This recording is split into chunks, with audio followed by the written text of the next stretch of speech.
Super new to spinning, here is just an intro spin to get your bar moving that is an easy go-to without too much different technique and bits and pieces that you have to put together, but just to get the feeling of your pelvis dropping down, how to use your foot, and how to feel the center of a spin. So this bar is on the higher side, but it's just to kind of give you an example here of the positioning for the pelvis. But you could have it lower. Just get a leg on, pop the knee on, and I'm gonna place the hands up. I go onto my toes here just because this line that I'm on in the studio has a bit of give, and I like to have that feeling of being able to just let my body weight drop down. One hand on each rope, regular grip, and then I'm going to let myself drop down. This is so important. A lot of the time when people start spinning, I see this. They put their leg on the bar, whether it's bent or straight, whatever. They reach for the ropes and they just start from this position. That kind of upward, which is so common in aerial because we are often traveling upward, but that upward kind of positioning is very typical for generating an off-center spin, and it's hard to feel where the spin is then. What we want with spinning that kind of counters a lot of just aerial moves is actually a feeling of groundedness, of this like pelvis dropping down so we can feel where the center of the spin is, so the spin can actually support and carry us. Rather than us being like overly tight, trying to go up, trying to force everything, we need a bit of a balance to have smooth and easeful spins. So this is just this what you're watching right now is very, very typical of like how I will just settle into a spin even now, regardless of which spin it is that I'm doing, so I can feel that groundedness to then start my spin. So I have the hands on, knee on. I like to have an out breath here. You can really feel to let take your bottom leg off the floor, so you can really feel your pelvis dropping down. So you're engaged through your shoulders, but the pelvis is heavy. And you want that kind of let gravity do the work there. Take your leg off the floor and then place it out.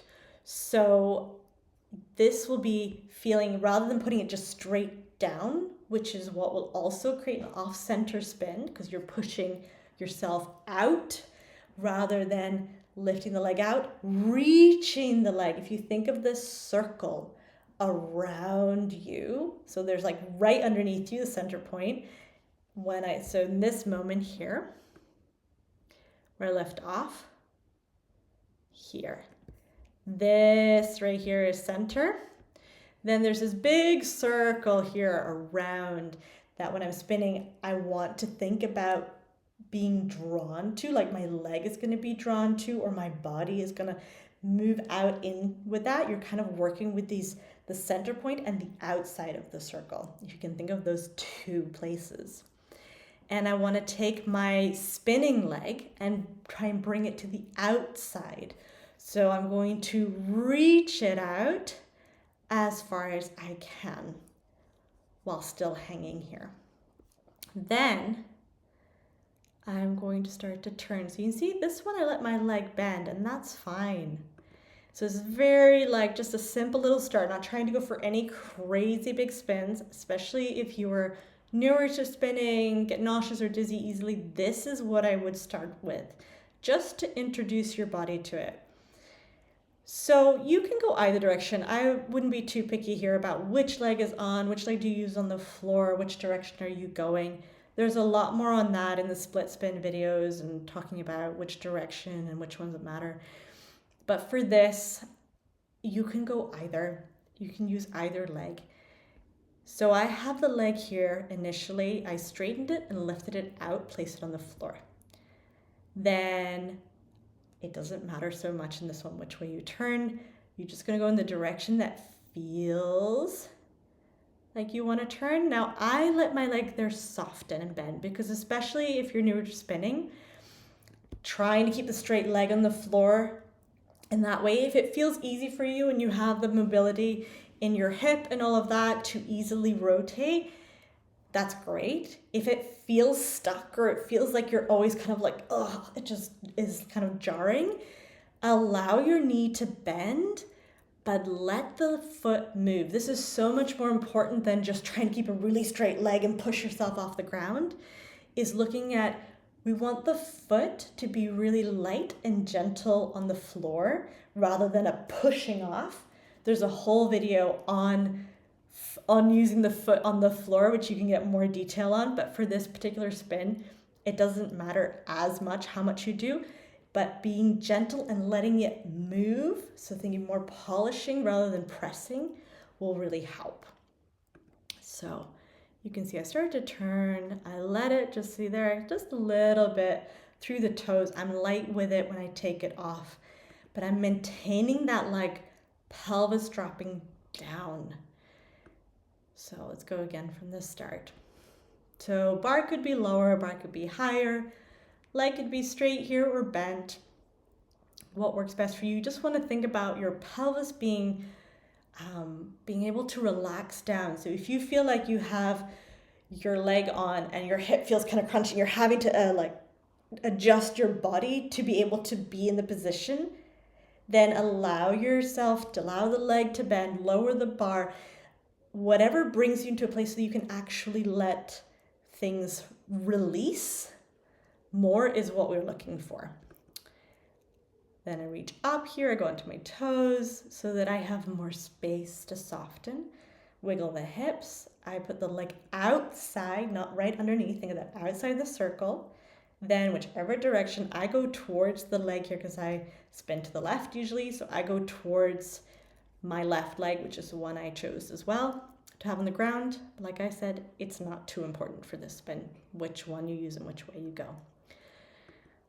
Then I start to turn and I allow that leg immediately to bend. I take the leg off and I've got a little spin going there. I could from there come up to sit and have a nice small spin going that's not too intense, but is smooth and easeful, where if you start out with a spin and you're pressing it and you're kind of off center, that's going to feel a lot more intense and kind of chaotic. If you're new to spinning, then just introducing this kind of gentle spinning, gentle rotation going, and become aware of staying in the center. Yeah, so really looking at, are you taking the leg off and pushing off in that moment, or can you have this position here? I feel like here you can really see that I'm letting my pelvis really hang down, and I have the weight in my arms rather than immediately pulling up and trying to be in this kind of upward position. Getting a sense for that kind of groundedness, that weight of the pelvis dropping down, at the same time is starting to generate a bit of spin and feel, the support in my shoulders and the grip in my hands, is a really important part to building on with your spins. The other thing I'll say as well here is that when you stop a spin, trying to, like, this is obviously a slower spin, so I don't need as long for it to stop, but you can see there that little half turn as I put my foot down versus just slamming the foot down and kind of coming to a halt is also really going to be helpful to not making it more intense for you with the dizziness or nausea. Trying to ease into it. We want to ease into the spins as we start them and ease out of them as we stop them, versus like slamming on the brakes and kind of feeling like you're banging your head against the wall. This is also just a really good practice and will make things feel a lot nicer for you in the long run.